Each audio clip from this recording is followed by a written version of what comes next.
Nicaragua Empresaria. Ya regresamos. Estimados televidentes, gracias por continuar en sintonía de Nicaragua Empresaria. Conversamos con la doctora Florencia Castro Leal acerca del último estudio que ella ha realizado para FUNIDES. Uno de los temas que ha sonado mucho con este análisis o este estudio es que usted ha llegado a la conclusión de que Nicaragua sí se puede reducir la pobreza, pero que nos va a costar un poco de tiempo.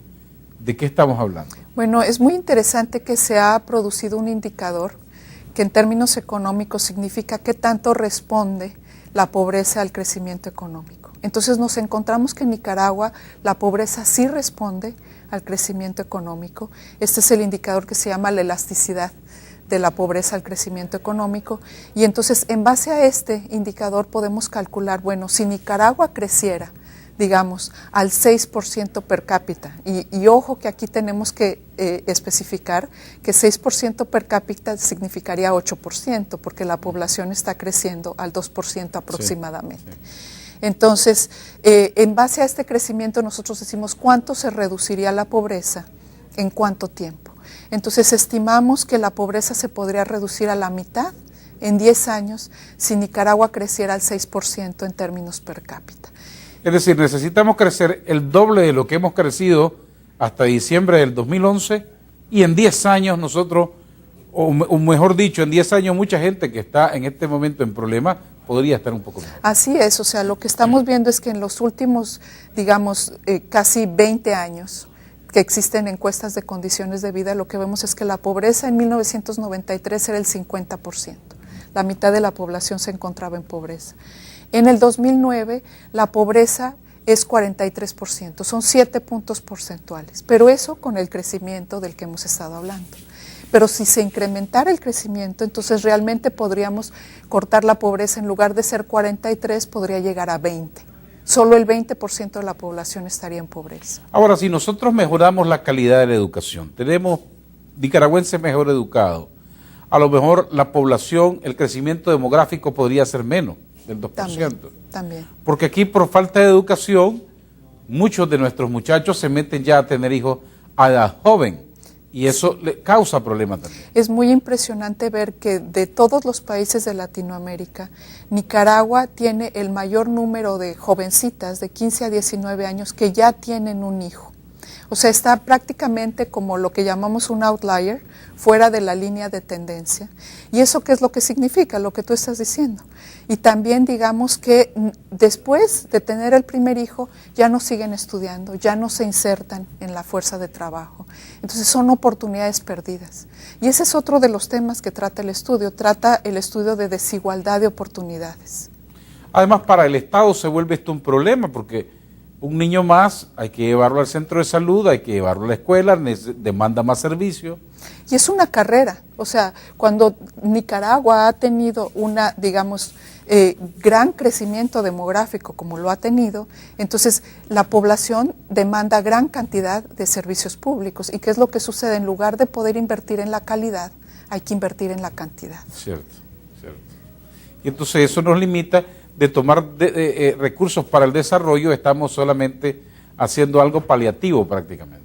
Sí, y además tenemos la situación de la desigualdad de oportunidades, porque vemos que la población que está en peores circunstancias económicas está recibiendo la educación de peor calidad. Entonces, aun cuando exista talento y existe esfuerzo a ese nivel, nunca van a poder acceder a los empleos que podrían acceder si su preparación y su educación fuera mejor. Entonces, una de las cosas que dice el estudio, ¿por qué se llama crecimiento inclusivo? Es muy similar al concepto de crecimiento de base amplia, crecimiento pro pobre. Pero ¿qué es lo que incorpora? El concepto de igualdad de oportunidades, en el sentido de que el talento y el esfuerzo debería de ser remunerado a cualquier nivel económico de igual manera, siempre y cuando se dé ese talento y ese esfuerzo. O sea que deberían estos jóvenes y estos niños de tener las oportunidades. En las condiciones de Nicaragua, hoy por hoy, este crecimiento o la posibilidad de llegar a un crecimiento del 8%, ¿eso es posible? Claro que sí. O sea, yo no tengo duda de que en Nicaragua eso sería posible. Claro que hay muchas circunstancias en las que se tendría que trabajar, y una de ellas que es fundamental es un acuerdo social, que el crecimiento económico, las exportaciones fueran una prioridad. Por eso se habla de los consejos de deliberación, porque en esos consejos de deliberación los diferentes actores se ponen de acuerdo para que se tenga un objetivo común. Ok, esos consejos de deliberación son elitistas, solo se manejan en la cúpula, no, o hay a niveles intermedios y bajos. Claro, a niveles intermedios con participación de la sociedad civil, porque lo que se quiere es un consenso a nivel social. Entonces lo que se quiere, y ha sido la experiencia de los países de los tigres asiáticos, es que se hablaba en aquel tiempo de crecimiento compartido. Entonces de lo que se trata es que la sociedad en general vea los frutos de esas exportaciones y de ese crecimiento económico.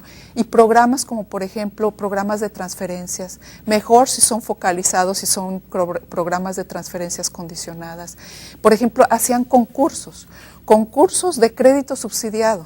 ¿Para qué? Para que los exportadores que tuvieran, las empresas que estuvieran exportando más, se les apoyara con crédito subsidiado. Entonces, el gobierno y el sector privado y la sociedad civil al mismo tiempo trabajaban en el mismo sentido para que se diera porque para poder llegar al 6, 7, 8%, los niveles de inversión que tendríamos que ver en este país tendrían también que duplicarse. Es decir, necesitamos arriba de 2.000, 3.000 millones de dólares en inversiones extranjeras directas. Entonces, para eso hay que mejorar el clima de inversión y el clima de negocio. Claro. Así es, y mejorar la imagen de Nicaragua. O sea, Nicaragua tiene muchas ventajas, por ejemplo, la seguridad, las posibilidades que tiene de su sector agrícola, o sea, su ambiente, su medio ambiente, su potencialidad, no las tiene, por ejemplo, países como El Salvador, en donde la tierra es muy escasa. Entonces, sí tenemos tierra de sobra. Exacto. No, entonces, además de la seguridad, digamos, tiene Nicaragua la posibilidad del precio de la mano de obra. Muchas empresas digamos, no muchas, pero sí algunas empresas de manufacturas están viniendo a Nicaragua por esa razón. Entonces, si ya estamos viendo que esas empresas están tomando ventaja de eso, ¿por qué no hacer conciencia de que así es y que digamos, bueno, explotemos esta ventaja de Nicaragua? Porque otra de las lecciones de estos países era, no nos fijemos tanto en el salario mínimo, sino pongamos metas de generación de empleo, porque la productividad al incrementarse, incrementa los salarios. Efectivamente. Ahora, en la experiencia que usted pudo encontrar en otros países para este estudio, ¿tenían ellos o enfrentaron en algún determinado momento problemas institucionales como los que nosotros recurrentemente venimos arrastrando? Una de las características de Nicaragua, hemos sido un país muy sufrido por guerras civiles, desastres naturales, huracanes, maremotos, erupciones volcánicas, terremotos, que nos han quitado recursos para desarrollarnos para la reconstrucción. Sí, bueno, yo creo que si vemos a la experiencia de Japón, China, Corea del Sur, podemos ver similitudes en ese sentido. Y lo que sucede es que no solo la parte del crecimiento, claro, es muy importante, digamos, tener las dos, o sea, una cosa sin la otra no podría lograr que Nicaragua se desarrollara. Tenemos también que poder mejorar la institucionalidad democrática, pero no podemos decir, vamos a mejorar la institucionalidad democrática para después crecer. Eso es lo que no se puede hacer. Todo tiene que ser de la mano. Claro, no, tampoco al revés, tampoco no puede ser. Ahora, estos consejos de deliberación me llama la atención a mí porque es más o menos lo que aquí se ha estado haciendo entre el COSEP, el gobierno y los trabajadores o las centrales obreras. Sí. Pero aquí es una sola comisión. ¿Lo estamos haciendo bien, pero podemos hacerlo mejor? Sí, o sea, podría hacerse, digamos, para temas que yo diría para temas de política económica, y debería de hacerse con una mayor participación.